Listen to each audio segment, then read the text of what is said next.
Hello, I'm Dylan. And I'm Keon. This is Trust Your Doctor, that podcast where we try not to go insane from watching Doctor Who, because this week we watched An Unearthly Child. Written by Anthony Coburn. Directed by Waris Hussein. And aired in November and December 1963.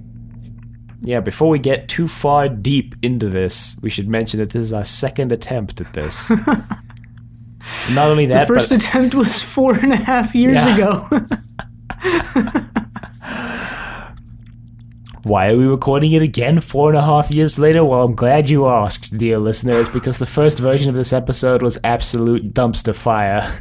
You can go listen to it if you want. It's archived on the website. Right. But this has replaced that trash version in our podcast feed, which is going to be really awkward if you make it to episode 3, where we've stopped re-recording things, and then you suddenly get this weird drop in quality for the next 37 episodes, but that's okay. Right, so sort of put this in perspective, we started Trust Your Doctor, this podcast, 4.5 years ago. In January of 2014. And our goal was to watch every Doctor Who TV episode. Mm-hmm. And as of this recording, we just started the 11th Doctor. Yes. But we realized that the first, 50 or so episodes, 100 really, are of questionable quality.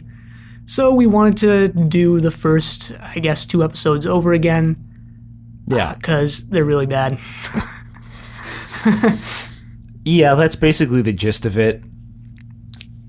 Like I said, this will have replaced the original in the podcast feed. So if you're listening back on the feed, this will be what you're listening to. We've already released an episode 0 twice now, explaining what this podcast is, but if you didn't listen to that, we'll give a brief overview of what this podcast is. But when we started the podcast, Keon hadn't watched any Doctor Who at all. I'd only watched some of the reboot, although over the course of the original series I watched the rest of the reboot and caught up. And so the original version of this episode, when we recorded it, Keon hadn't watched any Doctor Who. I hadn't watched the classic series, so it was a brand new experience for both of us. Less so in this re-recorded version, but that's honestly probably for the better, at least for this episode, because like I said, that original episode was pretty bad, largely because we didn't really know what we were doing or how we wanted to do anything, and now we do. And didn't really know anything about the show.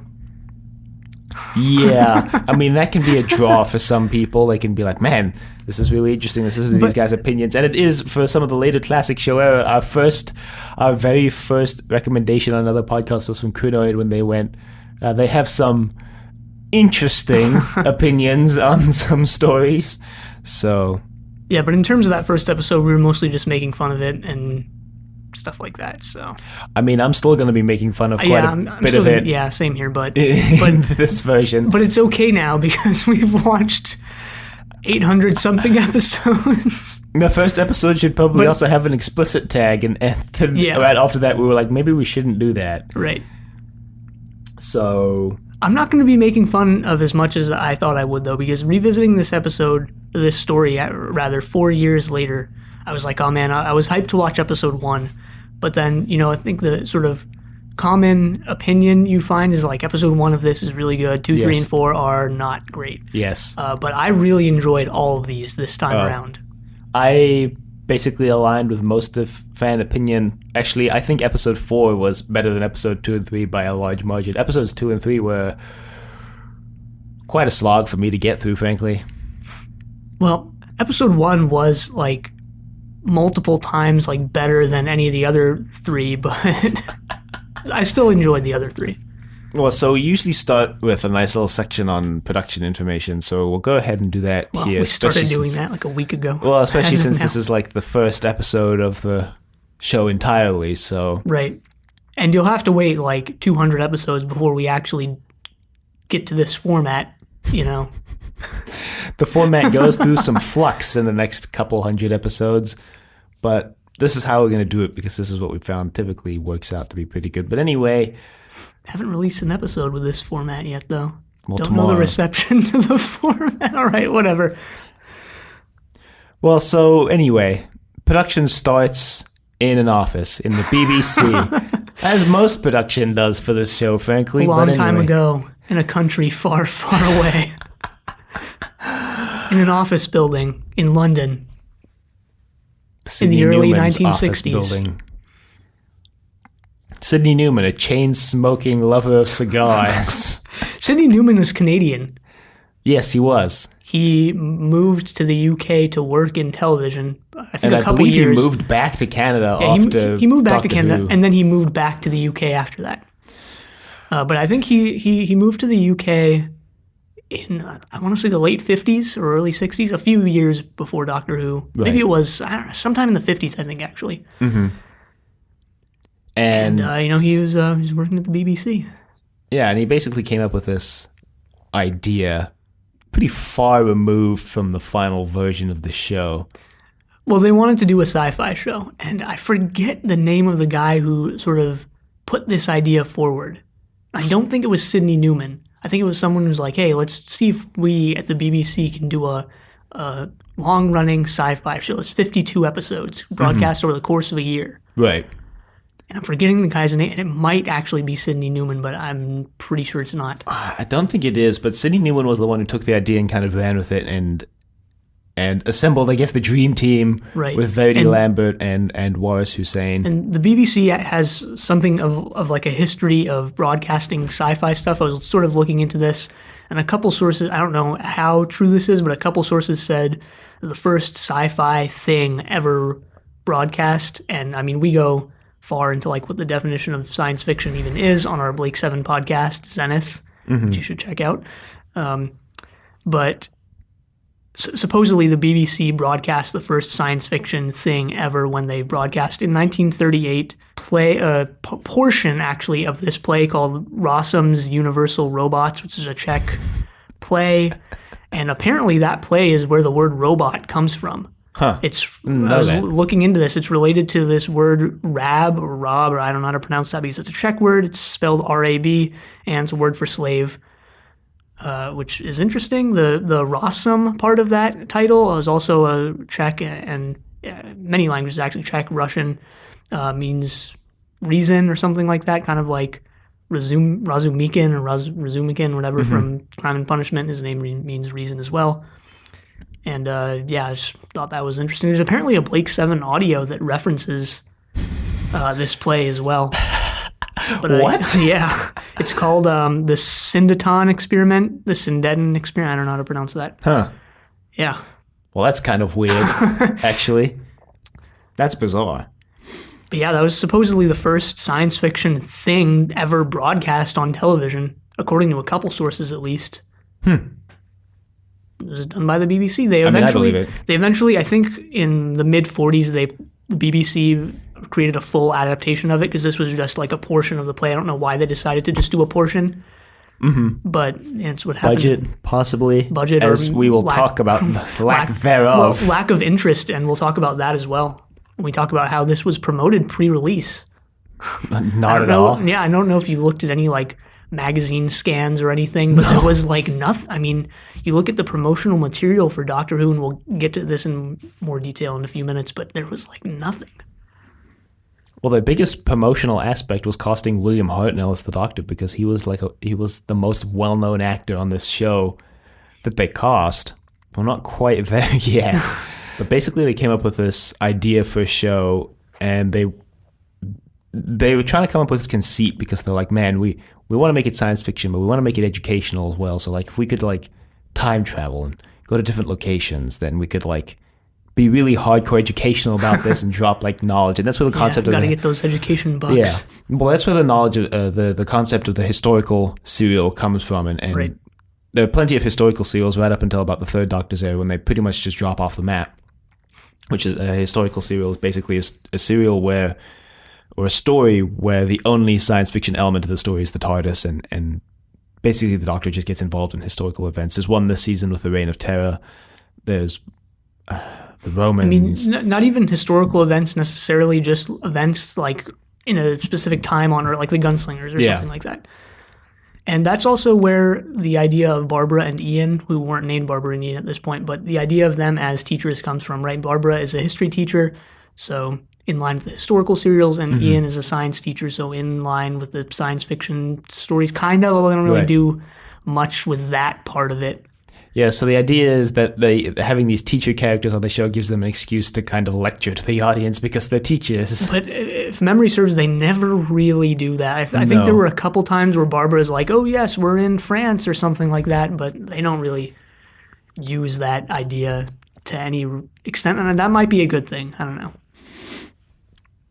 Good or not, it never really comes to fruition, possibly because they were like, man, it'd be awkward to just stop the serial and have these teachers just wax lyrical about like the French Revolution for 2 minutes or something. And so then they come up with the concept of the Doctor, or Doctor Who. And the Doctor, William Hartnell is, I think, in his 50s when he first plays the Doctor, when Doctor Who first comes out.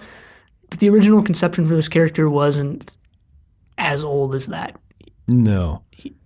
The original conception was to be roughly like slightly older than Ian Chesterton kind of thing. Right. So, I mean, we talk about this at length in, the first Doctor's era, but there's sort of a rivalry at some points, at least, in some stories between Ian and the Doctor. Including in this story. And that might be where this comes from, right? With the Doctor originally conceived as not like this older sort of figure. Right. That's something that carries over throughout the Doctor's run, I think. When they make him much younger, they start to pick up on that a little bit more. Though there isn't so much a rivalry between the Doctor and Turlough, for example, as there is between the Doctor and Ian. But I mean, there's a lot of ideas thrown around at this point. And at various points in the making of these characters and the production of like these first couple of scripts that are actually used later. And I was surprised about this. So some of these ideas that are thrown around, Christmas special, which I mean we kind of got with Feast of Stephen, but like now the Christmas special is a big deal. The idea of getting shrunk, that was what's his C.E. Weber. C.E. Weber's idea. That was the Giants. Right. Planet of the Giants was a season 2 rather.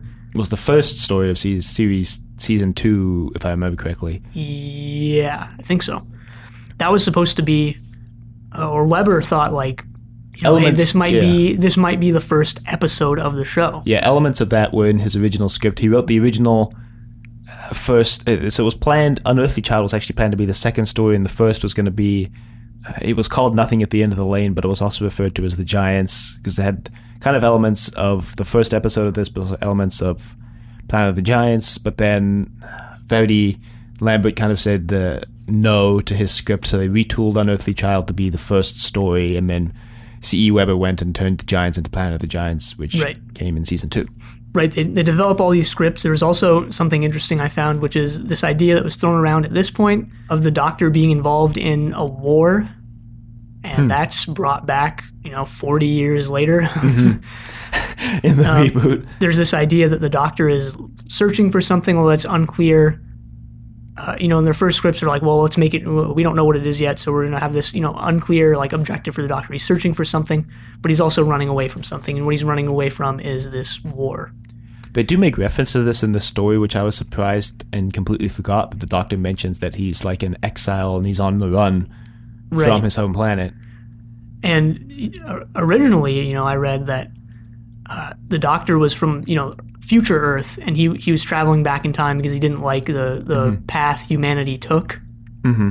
And that was obviously developed into, he's from another planet, and he was not okay with some of the stuff that was he lived through there, and now he's on the run with his granddaughter. Mm-hmm.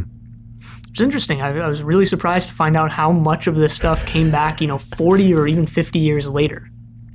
Well, a good idea is a good idea, regardless of when you have it.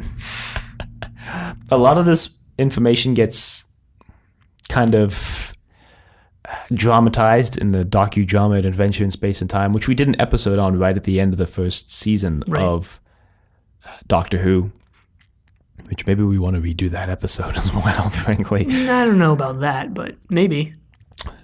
So that kind of serves as a dramatized, watered-down version of everything. If you want to go watch that, it's actually a rather good docudrama. As long as you remember that it's dramatized. Right. And don't take everything at face value. Yeah, so casting William Hartnell was also a big deal because he was never known for these kind of roles. He was at the time known for he was typecast as like a hard military commander kind of guy. I know I didn't really look up what he'd been in for this, but I remember that he, was mostly in military-related shows and movies and plays and stuff like that. Colonels and generals, and he'd been kind of typecast at this point, and he was the most well-known actor going into this, as far as I know. But even then, was he really that well-known? I don't think so. Well-known enough that his casting was like big enough news, mainly because he had been in all these movies and TV shows. And part of the reason why he took the job was because he didn't want to, he didn't want to be typecast by the end of his life as this sure hard as nails military general. He wanted to show that he had a bit of a softer side, but at the same time, Verity Lambert and Sidney Newman and Wallace were saying, we're like, well, we don't want you to just be completely, we want some of the elements of that military general that you always play. Like, we want some of that cold, calculating, unfeelingness, but not a lot. They wanted that to be kind of sprinkled on top, like a nice little... the icing on the cake. The icing on the cake, so to speak. The cold, hard icing on the cake. Cold, hard icing. You left the cake in the refrigerator for too long and brought it out, and the frosting was just frozen solid. And someone left a wrench in the cake. What? Because you're in jail. What? Or a saw, rather, whatever the cliche is. But. And so I think he was not the first cast. The first Doctor, no. He is the first Doctor, but I'm trying to remember if he was the first person cast or not. I don't remember. I don't know. I'm not remembering now. Anyway, Jaclyn Hill as Barbara Wright. William Russell, same first name as William Hartnell, by some strange coincidence. William Russell as Ian, and then we have Caroline Ford as Susan. And that was a character who was always in the story from the beginning. There was this pupil or this teenager who was going to be taught, and again, that sort of the educational aspect of the show is not really expanded upon too much, but there's always this teenager who's going to be taught by these two teachers as they travel to these different places. And that was, and once again, another kind of excuse for the teachers would wax lyrical to the student about whatever time period they were in, and that was going to be their educational kind of aspect for the week. You can actually see some of the educational stuff shine through in this, where with Susan talking about the decimal system in British money, and there was another one as well, some equation or scientific formula or something. She talks about it with Ian. I forget what it is, but it's there. It's in this story rather. So used to calling them episodes now. Yeah, this serial. Verity Lambert was brought in sort of late in the game almost. It was before they cast William Hartnell, but after they had already basically nailed down what the show was. And they kind of really shafted her in terms of budget and filming space and basically everything, really. It's interesting to note, not a lot of people realize that the first producer for Doctor Who was a woman, and the first story was directed by a gay man. I think a lot of people know that. Not a lot of fans of the reboot don't know that. Because it's ancient history to them, I guess. If you started with the reboot, it's like, why do I care about this show 50 years ago? I guess. Because everyone's like, we can't have a woman doctor. You can't have a woman producer. And it's like, you realize the first producer of the show was a woman, right? Well, Doctor Who wouldn't have succeeded if it weren't for Verity Lambert. Well, okay, just to get off topic for a minute, what is, you can, as valid as this is or not, I think you can dislike the 13th Doctor. I mean, you can have the opinion that the Doctor shouldn't be a woman, while also knowing that Verity Lambert was the first producer for the show. Whether that's you have valid reasons for that or not is another question, but that's what's not possible about that opinion, I guess. Nothing. Yeah. Nothing. I mean, I'm not agreeing or disagreeing with the opinion. I'm just saying opinion that people have. All right. I think it's a dumb opinion. No, I mean, I'm on board with the 13th Doctor. Anyway, Verity Lambert was, I think, instrumental in the show's success, really. She comes up with a lot of the... As was War Sustain, I think. Right. They both come up with a lot of the kind of core tenets of the show. Right. The designing the TARDIS and a lot of ideas about how the Doctor, as a character, works.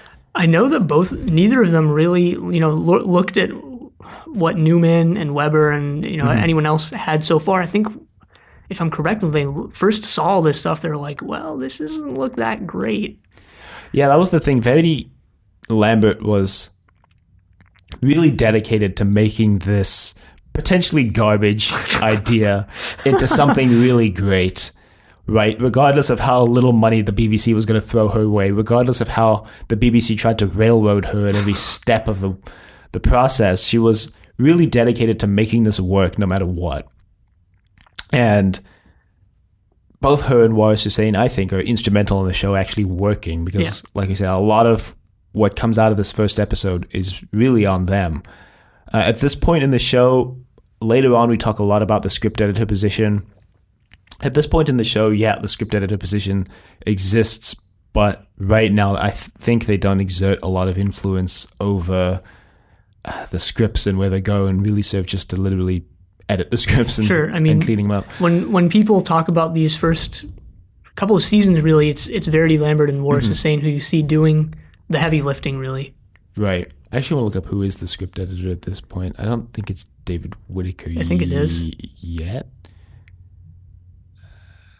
Yeah, it is. Story editor David Whittaker. And I was really actually surprised when the credits rolled and how there's not many names in the credits. That was just, surprising to me because watching these new episodes, there's just hundreds and hundreds upon hundreds of names. It's interesting to compare to how many people are work on the show now, right? Yep. Because now you have producers and script editors and you have like key grips and best boys and everybody who works behind the scenes when you're filming to make it happen and designs the sets and designs the costume. But when the show started, you had one costume designer, you had like one guy designing the set, you had like 5 people building it. They were given the worst studio at the BBC. It apparently leaked when it rained. Yeah, what was the space called? I'm forgetting the name. It was a Studio D or something like that. It had a name as well. I forget what it was. I don't remember what it is. Yeah, oh, darn. But it was the roof leaked and it was falling apart, and they frequently they couldn't work after like a certain time in the evening, which is already inconvenient considering they're filming 52 episodes on basically the most compressed schedule in television existence because they were filming it and the episode would go out like a month later. And extremely low not budget. Even a month. And that's why they don't get a lot of takes in. There's a specific complete fumble by William Hartnell in this episode that I want to in the very first episode that I want to mention because it's kind of obvious now that I noticed it. And they're in these first couple of seasons, actually this is I think into even later eras. I might be misremembering, but I think this is even into the second and third Doctor's era where they just can't do retakes. So if someone messes up their line, they just either go with it or they just stop the line and say the entire line over again. And you can actually see that in this story. Or hear it, rather, I guess. And they're not filming single camera setups here because you can't get multiple takes. So they've got 2 cameras rolling, and then that way you can get 2 different angles on one take, which kind of limits, which is partially the reason why they only ever film the TARDIS console room from one side, because they have all the cameras set up on that one side. They make all this work though, right? Like the TARDIS when they first go into it, and that configuration of it is like a classic image, right? The door on the left, console in the middle, and whatever the hell's on the right, coat rack, or just whatever it is on the right. Sometimes the coat rack's on the left. Sometimes it's not even there. They have a hat stand that moves everywhere. Right, it's not a coat rack; it's a hat stand. That food making machine that they use in Edge of Destruction and never bring up again. That chair that literally no one sits in. And the view screen also, that's all this stuff is... That clock the Doctor mentions in this story is broken, but he never actually fixes. Or ever mentions again, really. All this stuff is iconic imagery. And they put all this work, too, into the console itself, because they're like, man, every other set is going to be torn down and ruined or thrown away at the end of the week, but the TARDIS set is the one that's going to be constant throughout the 52 weeks. So the console room set is what they really put most of their budget into. The console itself looks great, although apparently it was very fidgety to actually get going.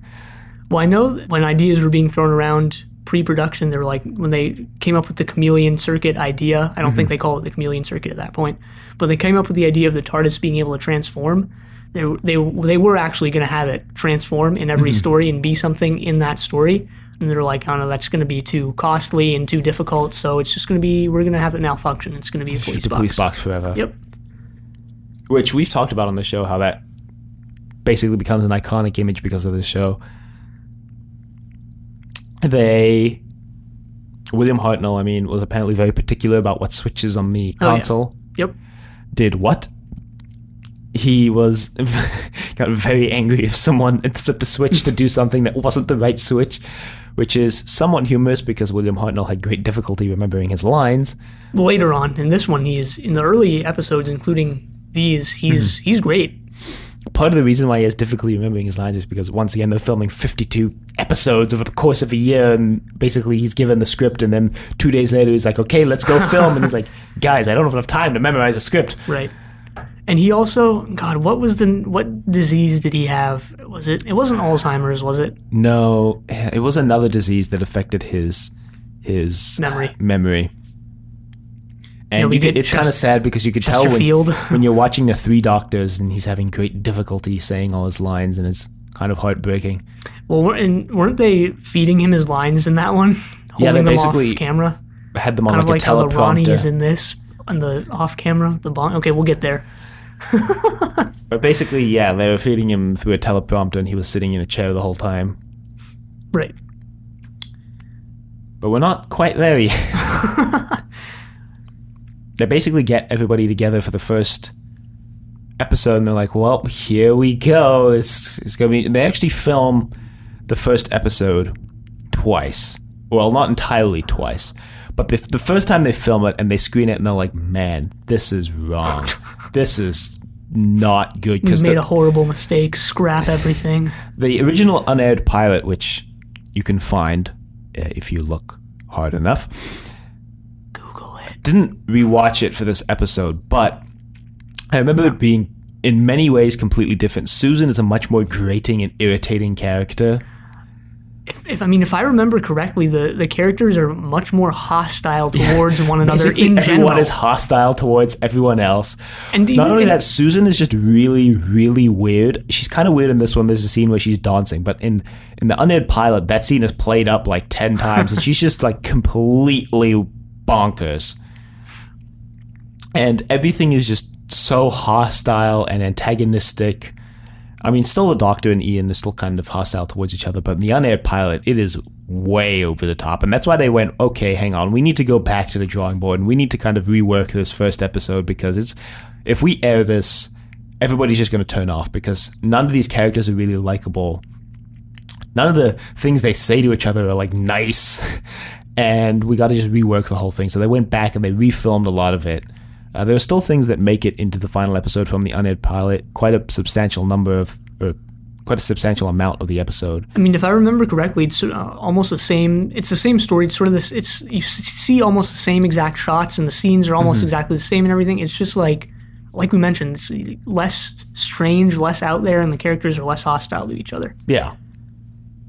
Definitely a good choice. I remember there's some like psychic scene with Susan where like you see into her mind or something like that. Right, and this was actually a thing that we forgot to mention there. The original conception of Susan was she was supposed to be the psychic character. And she is still, but they don't follow through with that as much as they maybe should have. And that's part of the reason why Caroline Ford ends up leaving the show, actually. It's like, I was told we were going to do this, this, and this, and we never actually ended up doing it. And, except in the Sensorites. They do it in the Sensorites, and they touch upon it in the next story after the Sensorites.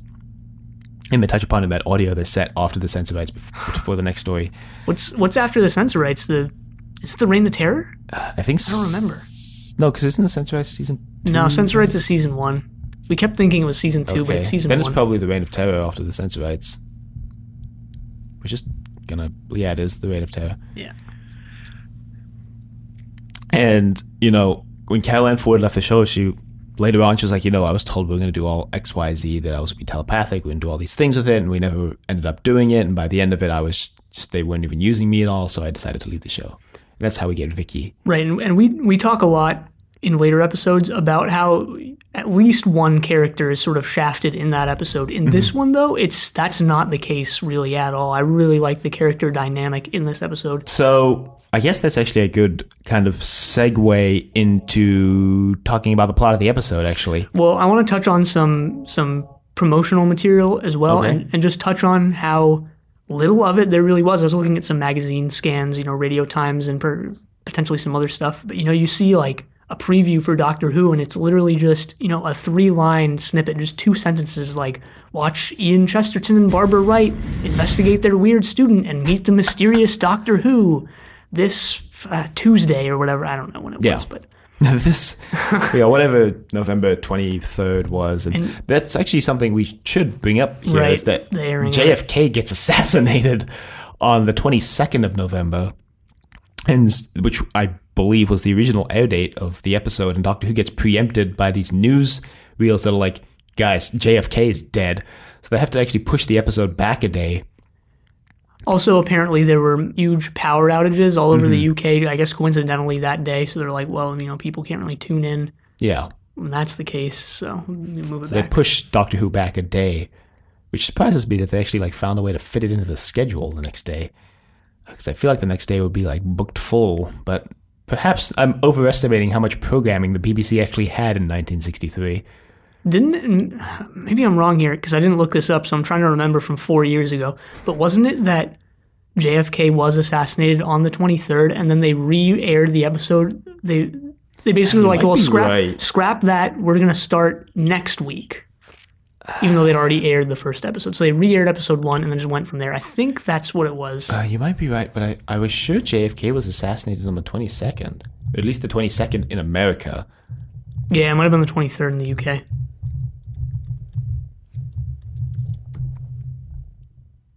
JFK was assassinated on the 22nd of November 63, midday in Dallas, Texas, which is, I don't know how many hours ahead of... It was probably around midnight, sometime late at night in the UK, 23rd or late at night on the 22nd. Right. But even still, I don't remember what the actual case was, but either way, they decided to broadcast it again. Yeah. But I mean, honestly, just looking at the previews for this, and if I saw these things in the Radio Times or whatever, which I wouldn't even have access to because I'm American, but if I'd seen these previews or whatever, but I would have been like, yeah, I'm not watching that. That looks totally boring. I'm not watching these 2 teachers follow around their strange student. Yeah. And just you see the promotional pictures, and it's Ian, Barbara, and Susan, but and some of them have William Hartnell as well. But they don't make it look too interesting. It's just people standing around, really. Well, because remember, they're filming these things 2-3 weeks before they go out. So any photos, any footage they have when these promotional items are going out, it's whatever they have filmed for Unearthly Child, and any pictures they've taken during Unearthly Child. And frankly, there wasn't a lot. Oh yeah, well, this is all scenery-wise going on in the story. This is also basically the result of lack of confidence in the show, right? Yeah, that was the other thing, is the BBC is not confident in this show, which is another thing. Verity Lambert is pushing and pushing. He's like, we're going to make this great. It's going to be great. And the BBC is like, all right. It's like, all right, little Billy, you can go play with your toys kind of thing. Billy? Being really... that was the first kid's name I thought of, but just being patronizing. Okay, sure. Okay, Verity, you can go play with your little toys. Yeah, definitely. And then it was a huge hit, and the BBC was like, we take back everything. Here's more money. But that arguably doesn't come till quite a little bit later. Now I think we can go into talking about the plot of the episode. And it begins... with a cop. It begins with one of the most iconic shots of Doctor Who, of this cop walking down this lane to the I Am Foreman Junkyard, 76 Totters Lane. And this shot is... I'm actually glad we watched this, because this shot is replicated in the 2013 50th anniversary special as the opening shot for that. As a throwback. I'm sure once we got to that, we would, if we hadn't rewatched this, I'm sure once we got to that, we would have known what that was. But I forgot about this entirely. It's an interesting way to start the episode. Builds the mystery, because another thing they wanted to do was to have this mystery around the character of the Doctor. They didn't want to reveal a lot of things about him. We should also talk about the title sequence, which is the actual first thing we really see, which we call a lava lamp in our previous episode 1, which it's not. No, it's basically the video version of what happens if you hold a microphone up to a speaker and you get that loud feedback noise that makes everyone cover their ears and start bleeding. If you hold a video camera we'll up to we'll insert that into the episode. Right now. Great. you hold a video camera up to a screen that's showing the output of the video camera, and you get this kind of weird video feedback effect. And they discovered it by accident, actually. Not they. The guy who designed it, who I'm forgetting his name, but I should mention because he's actually kind of important. Yeah, kind of important. We should also mention the title music, which was originally arranged by Ron Grainer. I think composed by Ron Grainer, arranged by Delia Derbyshire, who worked in the BBC Radiophonic Workshop. And basically... And it's electronic music. It's one of the, I think, earliest examples of a TV show using electronic music. Right. And now that doesn't seem like such a big deal. Mm-hmm. But apparently it was back then. Well, yeah, because electronic music wasn't really a big thing back then. Right. And we should also mention in terms of the rebroadcast, now that you wouldn't bat an eye at this, and I think this is why we sort of glossed over it. Like, oh, of course, episodes are rebroadcast so people can watch them again. But that was basically also unheard of in the early 60s. Right. Doctor Who breaking ground from the get-go, really. Bernard Lodge, that was it, designed the title sequence and discovered it kind of by accident. And when he did, he was like, man, this would be really cool because it looks kind of trippy and sci-fi and spacey. Oh, yeah, definitely. And that the music continues playing into the episode. So as you see this cop and the junkyard and everything, you're hearing the music as well. Right. I think this was a good decision because in later episodes, they don't play the full song for the intro. Mm-hmm. But here, it just gives you the chance to hear the full song. Right. And it plays...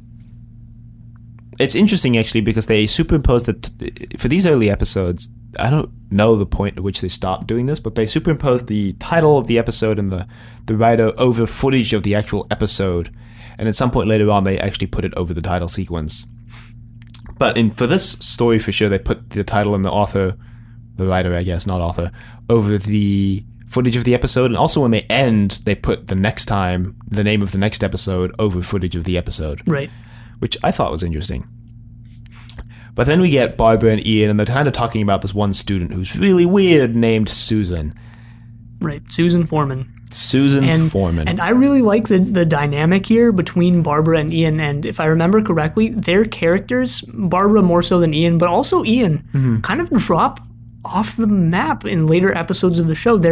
These characters in this episode are really interesting. They're mischievous almost. They have Barbara's talking about stalking her students. They have a personality in this episode, which in later episodes they sometimes don't. And again, this is unfortunately more so the case with Barbara than it is with Ian, but it's also the case with Ian. And however much of that you want to chalk up to the compressed production schedule of the show or just bad writing, probably a little bit of both, frankly. But they have fleshed out characters. Barbara's talking about stalking her student, and Ian is like, is this a good idea? But let's do it anyway. And they go to see Susan because she hasn't left the school yet.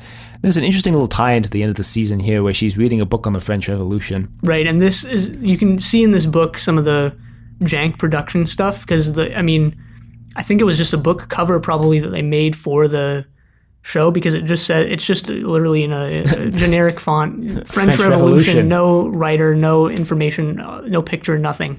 She's actually not reading it when they come in. She's listening to music when they come in. Right. She's listening to John Smith and the Common Men. They're listening to the song that becomes Flight Through Entirety's theme song later on. And Flight Through Entirety is another Doctor Who podcast, if you don't know, but you probably do because they're way more famous than us, or popular than us, rather. And better than us. So Ian and Barbara leave. And then Susan reads this book and she's like, well, that's not right. And then so she leaves eventually, and Ian and Barbara just camp outside the... Well, we see some flashbacks to some weird stuff. We see those flashbacks now when they're camping outside the junkyard. They're camping outside the junkyard. And then Barbara's talking about this, quote, funny, unquote, event that happened.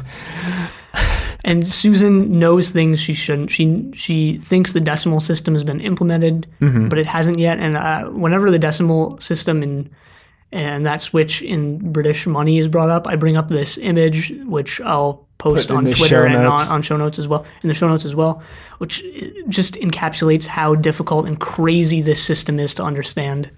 But she thinks it's about they've converted the decimal system. They haven't. There's also some other weird stuff that she thinks.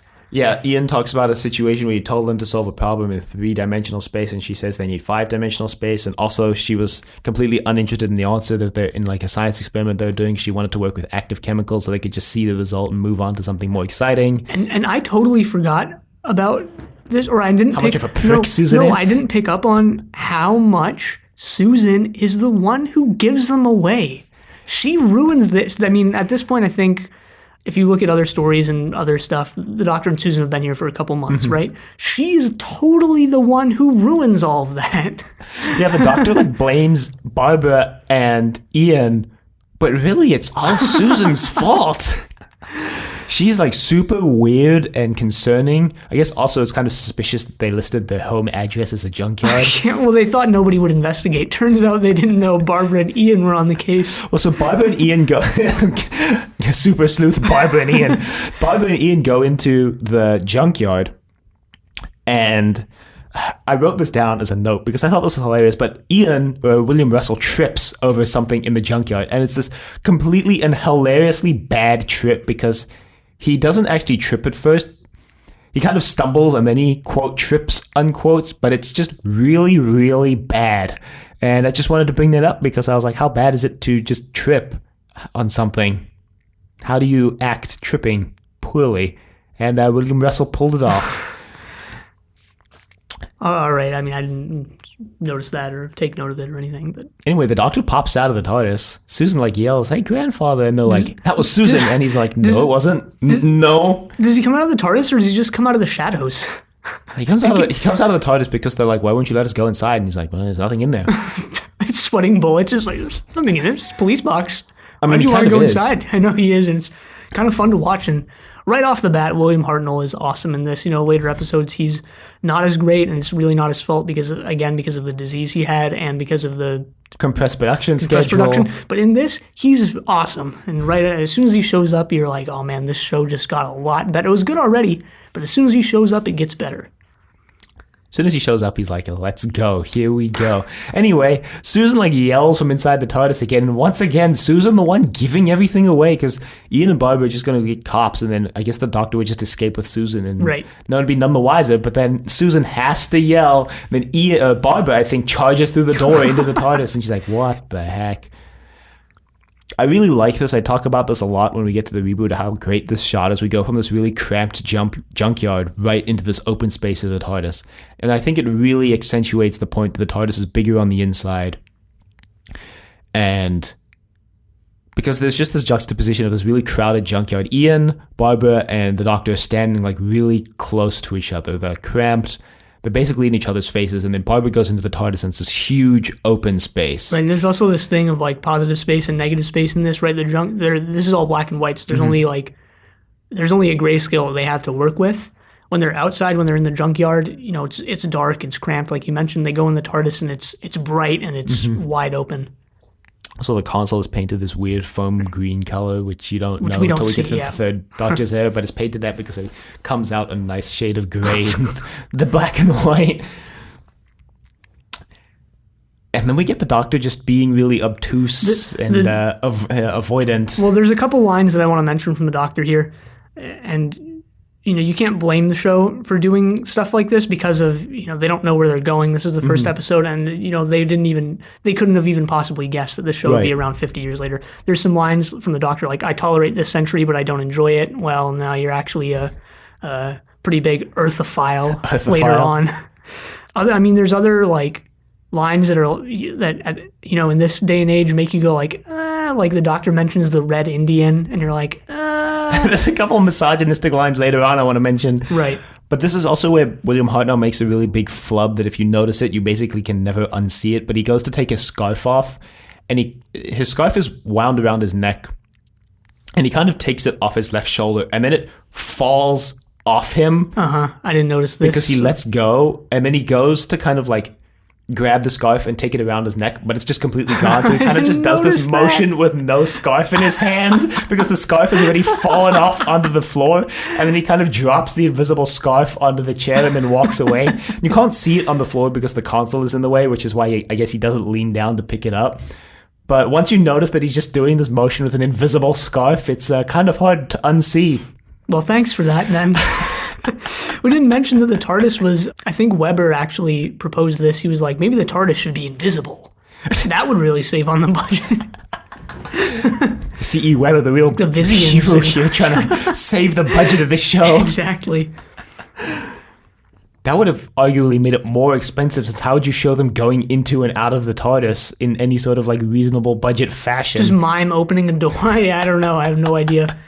Just have the TARDIS behind things. They just run behind a rock and they're in the TARDIS. There's an interesting line here I want to bring up because it basically directly mirrors what the Doctor says when he drops Susan off. But he says here that they left their planet and one day we'll go back. Yes, one day we'll go back. Which I found really interesting because it's basically word for word what he says to Susan when he leaves her. He says, one day I'll come back. Yes, one day I'll come back. Okay. Which I just found as an interesting kind of mirror. They obviously didn't have Susan's ride out planned at this point because they didn't even know if they'd get past one season at this point. Or one episode, might have tanked so hard they're just like, cancel it. It's done. It's been done before. Yeah.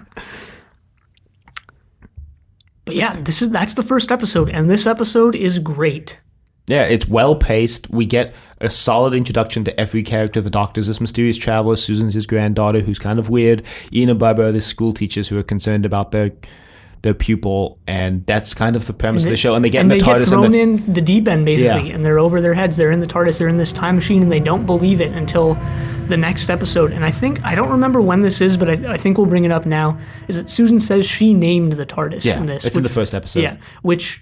Is at odds with basically the rest of the 50 years history of the show. Yeah. Again, they didn't know where they were going. Like we mentioned, they didn't know what was going to happen with the show, and they didn't have any of this planned out. It's not that big of a deal. Right.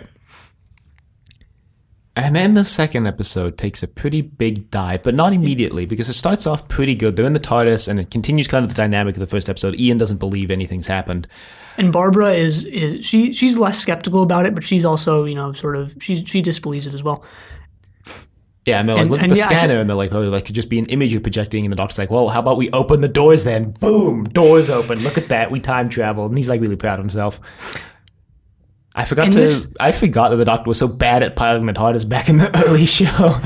Well, there's actually a lot in this episode that really frames what Doctor Who will be for the next 55 years, really. And I'll go into that in more detail in a more serious way after we do the sort of plot stuff. But this is also a big thing, right? They open the door and they're in this rock quarry.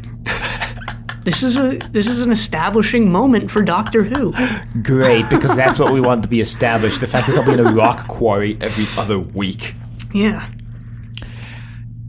And the Doctor also mentions his Geiger counter. Right. The Geiger counter, the radiation counter, also becomes important in the next episode and is important later on in the show as well. This scene brings up like this question of disbelief, right? Ian is in disbelief. He's looking at the screen. He's like, what's going on? Where are we? We're obviously not in the... What he goes, one, how do I know we're not still in the junkyard and that's just an image on the screen? Mm-hmm. And two, how do I know, even if we have traveled, how do I know where we are or when we are or what you're saying is true? And when he looks outside, he believes it more. He's like, whoa, like this is, real. We're in this space, and I don't know, there's something metafictional about this, right? And Susan goes, when they open the door, that's not on the screen, and Ian is like mind blown, and there's something, whenever a TV show talks about like watching things on a screen and believing things on it, there's something metafictional going on there. Well, when the Doctor's trying to explain that the TARDIS is bigger on the inside, he's talking about how on Earth they didn't realize they could fit like a whole building inside a room, and Ian's like, yeah, you can't. And the Doctor's like, well, you have a television, right? And Ian's like, yeah. And he's like, then you've done it. You fit an entire building inside a room. Right.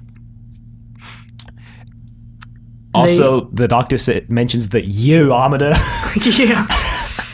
Which I don't think he ever mentions again, but he says the year it's broken because it's showing the year 0, which is probably not actually broken, but anyway. Well, this story has a disputed name. It's also called 100,000 BC. Oh, it's 10,000 BC. Yeah, well, it doesn't really matter. Yeah, it's 100. I think it's 100,000. But there's also this, like, if you just watch this episode, I mean, other material tells you, like, yeah, this is on Earth. But if you just watch this episode, like, I was thinking, man, like, this might not even be Earth.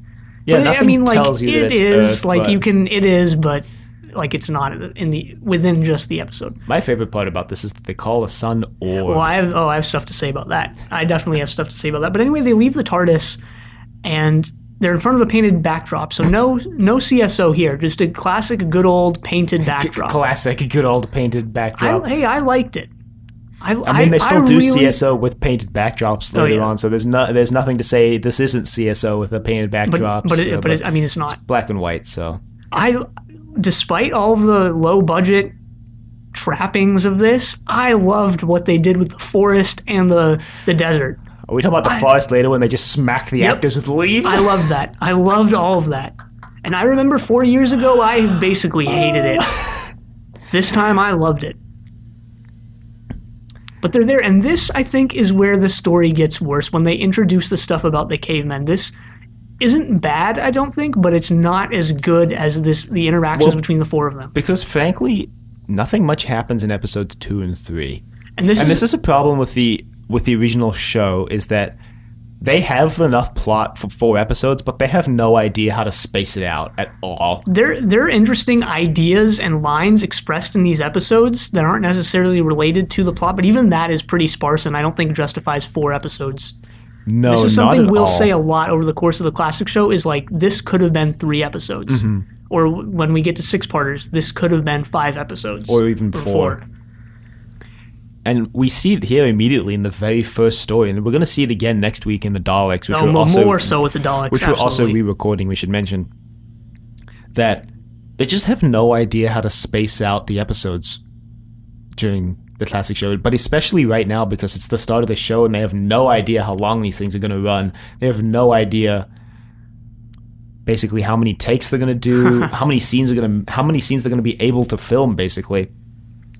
But the second episode can really be summed up by the Doctor gets conked over the head by a caveman. They take him to the cave because they saw him basically making fire from his fingertips, which was just him basically using the Geiger counter, really. Right. Well, we should set up the cavemen, the tribe of Gum, as they're called in other stuff, but not in this. Yeah, so when they take the Doctor, we meet the players, so to speak. There's the old woman who's kind of almost like a soothsayer type character. The first character to die on Doctor Who. We keep a running death count of all characters who die. We're up to, what are we, in the 2000s now? Yeah. And the old woman is the first one to die. She's actually credited as the old mother. So we credit her as old woman, but she's actually technically called the old mother. And then we meet someone named Her, which is very confusing because you never know who the female pronouns are referring to anymore once we meet the cavemen because of her. Because of her. And her father is Horg or Harg or something like that? Yeah, I think Horg. And we meet Cal. Cal and Za. Cal is the prospective leader of the tribe whose father was the previous leader.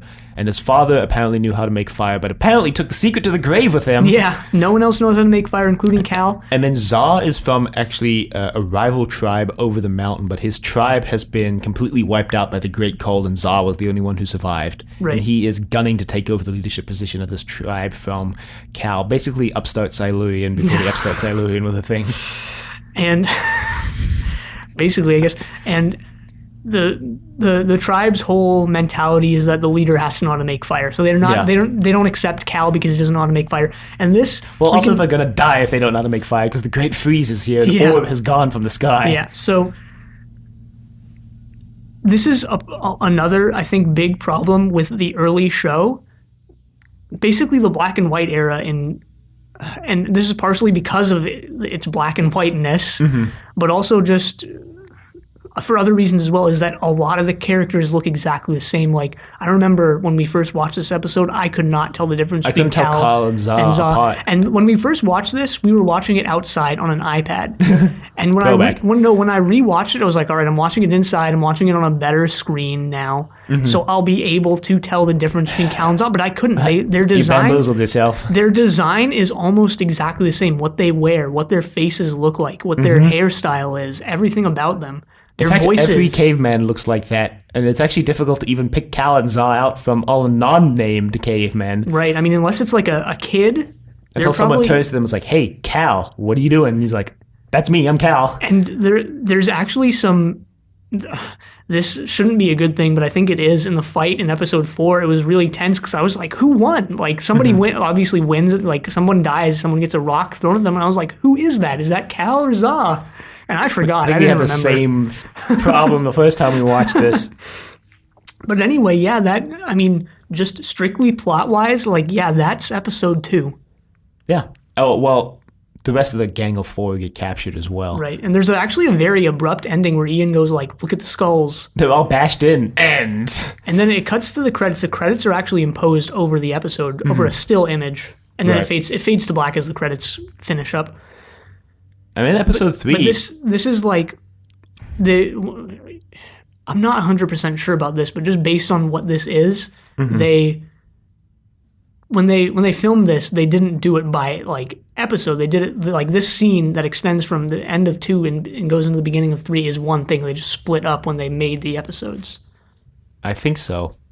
I think we had that theory when we watched through this originally, too. I guess we didn't ever look that up in 4.5 years. And then episode 3 can roughly be summed up as her helps them escape the Cave of Skulls through his secret back door that apparently no one knows about. Well, was it? I don't remember if it was a secret back door, but it was some like other exit because they seal the cave with a rock. Yeah, and the old woman has her sort of little rant. She's like anti-progress, and I'll talk a little bit about this later. She doesn't want them to make fire. She's like, we survived without fire for this long. We don't need fire. She tells Cal that they're going to give Za fire in the cave.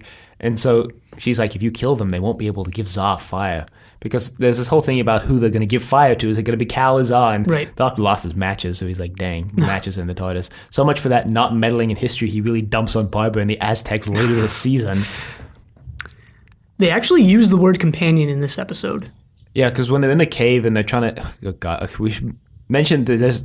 Episode 3, the first time we see the Doctor and the gang, they're trying to like undo their restraints and they're making some real interesting noises. And I had like looked away from the screen at first and I looked back and I'm like, what's going on? They're making these grunts and moans and I'm like, what's going on in Doctor Who right now? And I looked over and I was like, oh, they're taking off the bandages.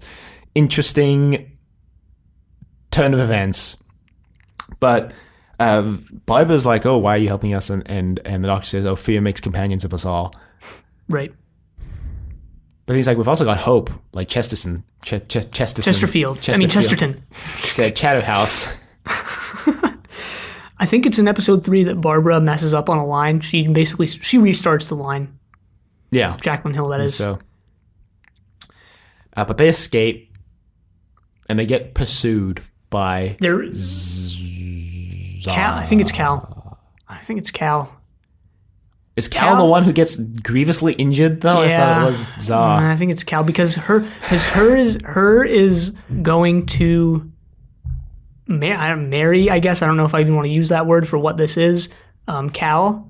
But at the same time, her father is like, well, you can't because he can't make fire, so he's not technically the leader or something like that. And she's the one who's concerned when... Oh, it's Za. Oh, it's Za? That chases after the Doctor. Yeah, that's what I thought. Za chases after the Doctor because Cal stays behind because the old woman tells Cal that Za and her have escaped with the group, neglecting to mention that she was like part of their escape and told someone to help them escape. Yeah, okay. Because that's what drives Cal to basically take the tribe out to find them, and they find them at the end of the episode. Oh, right, yeah, that's what it is. But I liked this. I really liked the chase. I liked the boar or the animal. Yeah, they find this whatever it is. boar, animal head. We just hear Barbara scream, which is a nice little preview of what happens to Barbara's character later on. Yeah. And we're like, what's she screaming about? And you see this boar head, and because of the grayscale nature of the episode, you don't immediately pick out what it is because... Oh, I did. I couldn't pick out what it is at the first glance, and I was like, what is that? Oh, it's a boar head. But I liked how it's done. I liked the props in this. The stone that they use to block the cave is better than the stones they roll down the hill in Blake 7 in Hostage 20 years later. And the boar's head is great. And the jungle, it's such a small area. This is all studio stuff. And they're just whacking them with leaves or even fake leaves. I don't know what they are, but it's great. I loved all of this. There's a weird kind of charm to it. Weird kind of like... aesthetic charm. But I don't think it's partially, I think, me looking at it and being like, oh, this is old school charm, this is old TV making, but I think it's more than that. I think like this is actually good stuff, right? This is I really like this, just how everything looks. It's good for the time. I think it's good for now too. I wouldn't call it great. The Rock especially... All right, the Rock was pretty great. Let's give it up for the Rock. The Rock was the real hero. Give it up for the Rock. Rock was the hero of this story. Very obviously styrofoam when Cal was trying, quote, really hard, unquote, to move it. So Zar gets injured, and they're going to take him to the TARDIS to heal him. Let's not mention the fact the Doctor picks up a rock because he's going to beat Zar's head in. This is where we also get some of the rivalry dynamic between the Doctor and Ian. There's lines in episode 3 and 4, like Ian, someone asks, who's your leader? And Ian's like, well, that's him over there. And there's other stuff between them as well. It's all really good. Because Ian, this is also where we get weird misogynistic lines, specifically from Ian, frankly. Because Ian, they're running through the forest, and Ian's like, okay, Doctor, you go in front, I'll go in the back, we'll put the woman in the middle. And the Doctor's like, you're not the leader. And he's like, this is the safest way to do it. We got to make sure the women are in the middle. And then later on, line later is like, do you really want to be upstaged by a woman or something like that? Well, when they're going to lift Zar, Ian's like, oh, Doctor, you grab that side of the stretcher and I'll grab this side. Because they make a stretcher out of their jackets. And the Doctor's like, you really think I'm going to do the work? And then Ian goes, do you really think women should be doing the work or something like that? And the Doctor goes, okay, you're right. I'll pick up the stretcher. And I'm like, whoa, I forgot how like weirdly misogynistic this show was. Yeah. In the 60s. Yeah. I mean, it's a product of its time. But also... that doesn't excuse it. Right. It's an explanation, but not an excuse. Yeah. Which I think, personally, there's a difference. Yeah. So... yeah. We didn't really pick up on that misogyny when we watched this the first time, I think. I don't think so. But it's there. But it's there. And it should be mentioned. They get back. They bring Zar back. Well, they make it almost to the TARDIS when they get ambushed by Cal and the tribe. And the Doctor's like, hey, we're friends. And episode 3 ends with Cal going, yeah, sure, we're going to kill you. Episode 4 begins with them being back in the Cave of Skulls. Right, there's an interesting discussion, I think, between Cal and her here. And her tells Cal that one of them, I think the Doctor, said that his name was Friend. Ian. And we don't get, like, this episode doesn't touch on the problem of translation, right? Not at all. And I think that's a good thing. Because one, in pre-production stages, they're like, we can't make this too science fiction. We got to keep it a little grounded. We got to just have the first couple of stories be... And that's why I wanted to go with the Planet of the Giants script for the first story, because they didn't want it to be too out there. So not bringing this up is, I think, a good decision, because it just lets you go right into the story. There's no needless stuff about like how are things being translated and stuff like that. They bring this up, years later, in some capacity at least. But there's also this problem of translation here, where it's like they didn't translate the word friend. Or something like, and this is the point in the story where I was like, is this on Earth? Because they don't have a word for friend. Like, what is this then? Yeah, because the Doctor at some point says, I'm going to talk about Orb. Like, that's just the Doctor says a couple things that are suspect. Because the Doctor says, like, these savages don't understand people who just help for helping. Whoa, okay. These people who they don't understand. These savages don't understand people who like just help to help. That might have been Ian. I don't remember. I think it was. It was a Doctor, I think. But they get thrown in the Cave of Skulls again, which I guess is like their prison. Yeah. And it's a pretty effective prison. You're thrown in there, and you see these skulls of people who died in there. Ian is like, well, what if we just make fire and then we can leave? And the Doctor's like, yeah, that'll work, I guess. So they make a. I used to know the name of this method for creating fire, and I'm completely blanking on it right now. Ooh, I don't know. It's like a friction drill or something like that. This is a legitimate method for making fire, and yes, it actually works if you do it right. And just doing it real slow on the episode, though. Yeah, you got to go pretty quick in real life when you do this, which makes it actually somewhat difficult because the bow that you use, a bow drill maybe, can snap when you're going so quickly if you don't make it out of like a strong material, which may be difficult to find in whatever environment you're in. We're going survival podcast. Bear Grylls podcast win. Oh, God. But it works, and they make fire, basically, and then Susan comes up with this crazy idea to put skulls over flaming torches.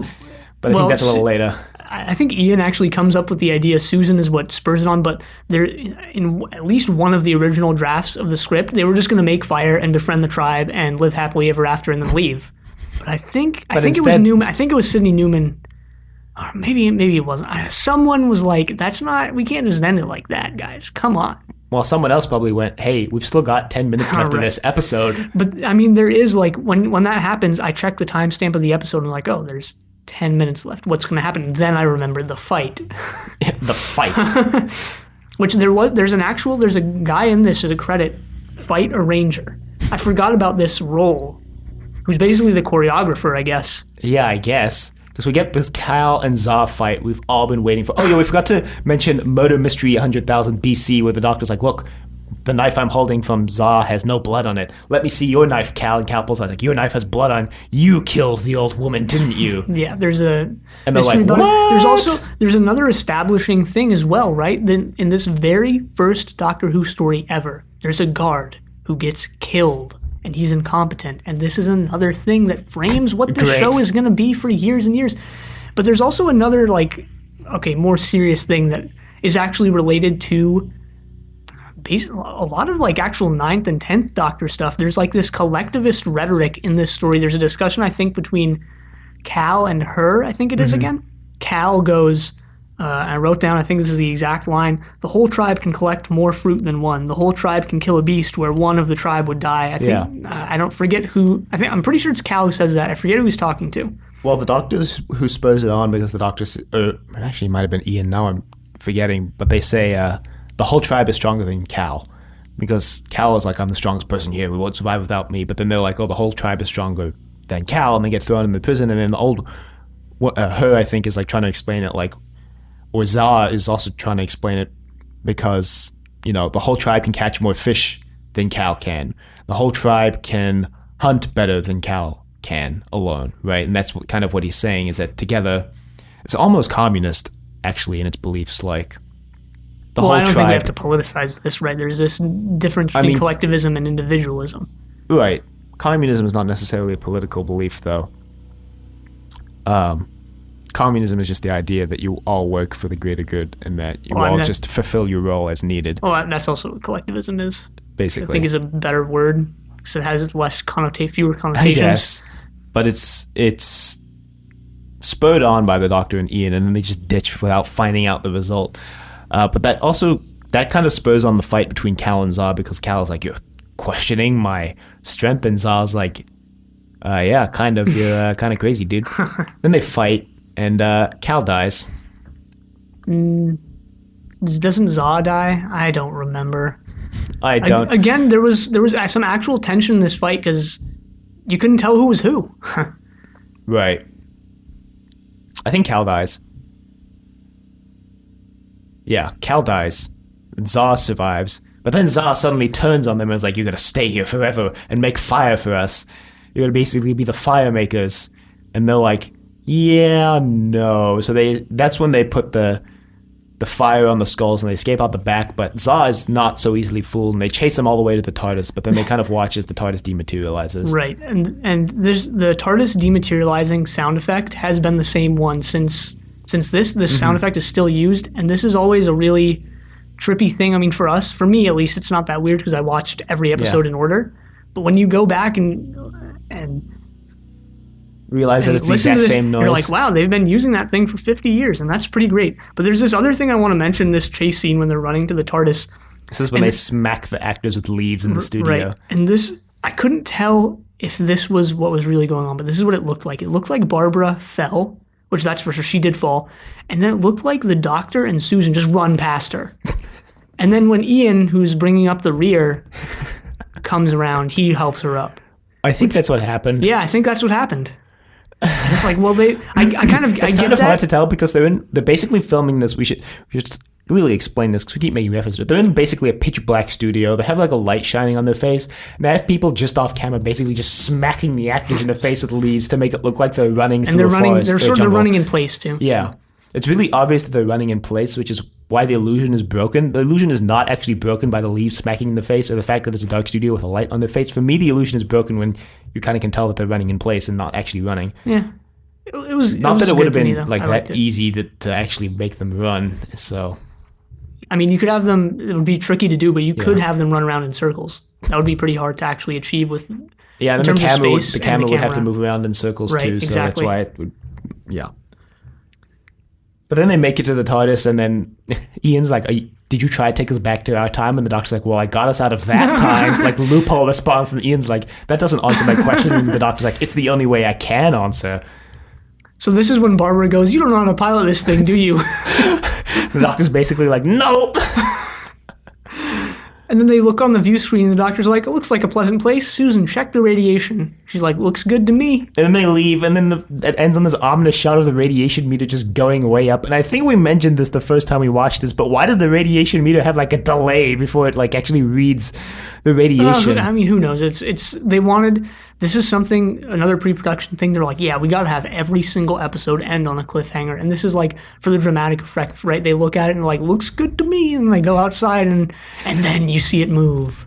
This is why it's difficult to also slot in like expanded universe stories into the, especially the first and second Doctor, because they run into each other basically straight through. And there are very rare instances where you can just slap some stories in. These first two stories, Big Finish has managed it though. Well, these first two stories, Unearthly Child and the Daleks, are absolutely brutal on our characters so far. They go right from this mess into the Daleks. And then they don't let up because they get into Edge of Destruction where they basically all try to kill each other for 2 episodes. Right. And then I think there's a little bit of a cliffhanger. A non-cliffhanger ending, I think. I don't remember, but from what this is, and we're going to be watching the Daleks next week, and we're not continuing on from that. We're just redoing the first 2 episodes, first 2 stories. But yeah, this is all one continuous adventure, really. For them, at least. There's not a moment for the rest. If I was Ian, I'm amazed, honestly, that none of the Doctor's companions have left the Doctor and just had PTSD for like years and years and years. Imagine if Ian and Barbara left right after the Daleks. They basically they almost got killed by tribesmen multiple times. Then they get captured by these alien robots, threatened. They watch multiple, if not dozens of people die over the course of these 11 people. Smash the Morphos over the heads with whatever that was. Barbara. And they come out of it, like, mentally completely fine. well, we don't know what happens to them after they run through the streets with joy. On the show, at least. Well, that depends if you consider, like, alternate, expanded universe stuff canon, because the 11th Doctor meets Ian and Barbara later on, and, like, when they're much older, and they seem completely fine. I don't know, because I haven't listened to any of that. That's in a book, I think, or a comic, and they seem completely fine. Yeah, maybe they're just psychopaths. I mean, but every companion of the Doctor just leaves completely fine, except Ajak, who we'll never know if he's right. Katarina. Okay, she's dead. Out in airlock. And Donna doesn't remember. Yeah, so. I mean, it's a good question. I mean, now, like, we want to transition into, we have a couple sort of talking points. This is what we normally do. We sort of go through the plot. And now we're going to go into like some specific points that we want to touch on in a little bit more detail. I don't know. I have a couple. Do you want to just alternate? We're still figuring out this formula actually ourselves. I don't have much, so you can start, and then I'll do mine. Yeah, well, this episode, like I mentioned, is foundational in a lot of ways. And one is this big idea of rejecting what you don't understand versus like embracing the unfamiliar. And accepting like that understanding. People use the term like, this term in like a really weird way. And because you can either say like I don't understand something or I don't have an understanding of something. And this episode, I think, it doesn't actually really use this terminology or touch on this terminology explicitly, but I think in this episode there's this admission that like when you understand something, you have an understanding, right? It's just one understanding from one point of view. And this is touched on in episode 1 when Ian and Barbara, like their conception of what is possible and what is not and what is real and what is not is totally thrown into question by the Doctor and Susan. And the Doctor and Susan have their own ideas. Right. And the Doctor's like, well, like you mentioned before, the thing about putting the building on the TV screen and stuff like that. And I don't know, I really like all this stuff. And this is foundational for like I mentioned, this is crazy actually going back to this episode and realizing all this, but this is like a running thing for Doctor Who in general and in the show and outside of the show, right? I mean, look at right now, the 13th Doctor isn't out yet at the time of this recording. There's been a trailer already, came out a few weeks ago. Yeah. But look at how many people are so against that, right? They're rejecting like something new, like we don't understand yet, or we don't like have a good idea yet of what this is going to be, and also the fact that the 13th Doctor is played by Jodie Whittaker. Yeah. But like, I don't know. I mean, Doctor Who's always been about embracing like changes and things you don't understand, and I think in this, there are other lines too. Za says in episode 2, old men never like new things to happen. It's kind of like, the old woman touches on this. She's sort of the old guard, right? She says, there were leaders before there was fire. Fire will kill us all. She sort of rejects the foreign there and stuff like that. And she ends up dying. She ends up dying. Whatever that says about it, too. Yeah. I mean, the only thing I really want to talk about is Orb. Oh, yeah, I want to talk about Orb. Because we never actually see Orb. Orb is the sun. But it's heavily implied / stated that Orb is supposed to be the sun. Yep. Although we never, like I said, get explicit confirmation about this. No. I just think it's interesting that when they were writing this, I guess, they came up with a society that basically worships the sun. Cal, in the second episode, I think decrees that the other tribe, meaning the Doctor and his posse, aren't going to die until Orb shows again at the end of the Great Freeze, basically. I thought he just meant until the next day, until Orb rises again. Well, so that's what I think you're supposed to think, but then later on, Cal or Za says, like, Orb has gone from the sky till the end of, like, the Great Freeze or whatever. Like, they don't even see Orb anymore. Which, like, to me, really calls into question, one, where the hell this is set on Earth? It's not on Earth, who knows? And two, is this even on Earth then? Because, you know, there's all these references to Orb just being gone, like, not even in the sky. And then maybe, to me, it called into question, maybe Orb isn't the sun. Maybe Orb is, like, Orb could be the moon. I mean, the moon can disappear from the sky for a while at a time because of just the orbital period. Right, that's a good question. I'd say it's probably, if it's either the sun or the moon, it's probably the sun, because they're like, Orb is made out of fire or something like that. Which one, like, how would this prehistoric society want to, like, know that? And, well, because it's warm, I guess, but, like, you know, there's a lot of interesting stuff going on here that doesn't exactly add up. Right. and also I want to talk about this thing from, like, a linguistic standpoint as well. And this is what really drove home to me, like, yeah, this, like, probably isn't on Earth, because from like a linguistic standpoint, it's basically not possible that, like, an ancient society would call the sun Orb, that they wouldn't have a word for sun, but that they know the sun is an orb. Yeah, I was going to say, because an orb is a sphere. Right. And they don't know that the sun is a sphere, because if you just look up at the sun, it just looks like a circle. Right. And, like, when you look at languages, and this is something linguists do when they try and see which languages are related to each other and whatnot, is they look at, like, these basic words, like the things that people around the world would know, like sun, moon, and body parts like finger, foot, or something like that, and try and see the similarities there. Like, you don't look at a word like computer and go, like, oh, it's the same in English as it is in French, or as it is in French. It's not computer. Chinese, or, you know, something completely unrelated to English, and they're related now. You don't go with that. You go with, like, these basic words that people have known for thousands upon thousands of years. And yeah, calling the sun Orb, that's not something that seems like within human capacity. But I mean, again, like, it's a TV show, whatever, so who cares? Well, I mean, you can easily just explain that away, like, the TARDIS translation, right? Basically, just it's picks the closest word to whatever the word they were actually using. Like, maybe they're using a word for, like, circle, but the TARDIS translation picked Orb because it was the closest word that it could find. Yeah, I mean, I didn't even think that deeply about it. And again, I don't really care. It doesn't make the episode any worse or better. To me, it's just something I noticed. It's something interesting. And oh yeah, for sure. Other than that, I don't actually have anything else to say about this, except that every time I watch this, twice or 2.5 times now, notice how 2.5. What was the half? At some point in the last, like, 4.5 years, I watched a piece of it again. All right. Back when we did that video retrospective on Susan that fell apart pretty quickly, I watched most of this story again, actually. I noticed how foundational, I guess, this was for the show, and how it's set up basically almost everything that gets carried through for the next 55 years. Yep. Which is really a testament to Verity Lambert and Morris Hussein, and to a lesser extent, Sidney Newman. Yeah. But otherwise, that was Trust Your Doctor, episode 1.1, because it's the second version. Yeah.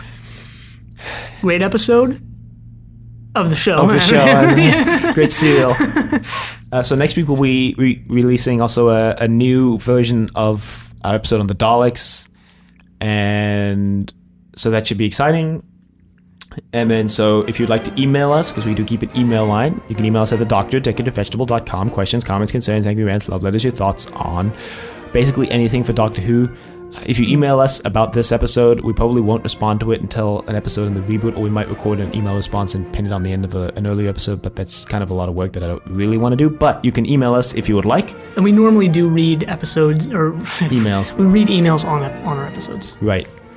And you can find us on YouTube at Decorative Vegetable. You can find us on Apple Podcasts at Trust Your Doctor, and Google Play at Trust Your Doctor. And leave a rating if you like the show.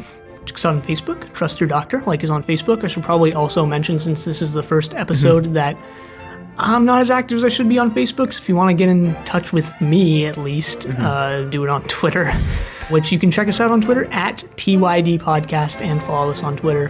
And next time, like we mentioned, we're doing a revamped version of the Daleks. But until then, the end.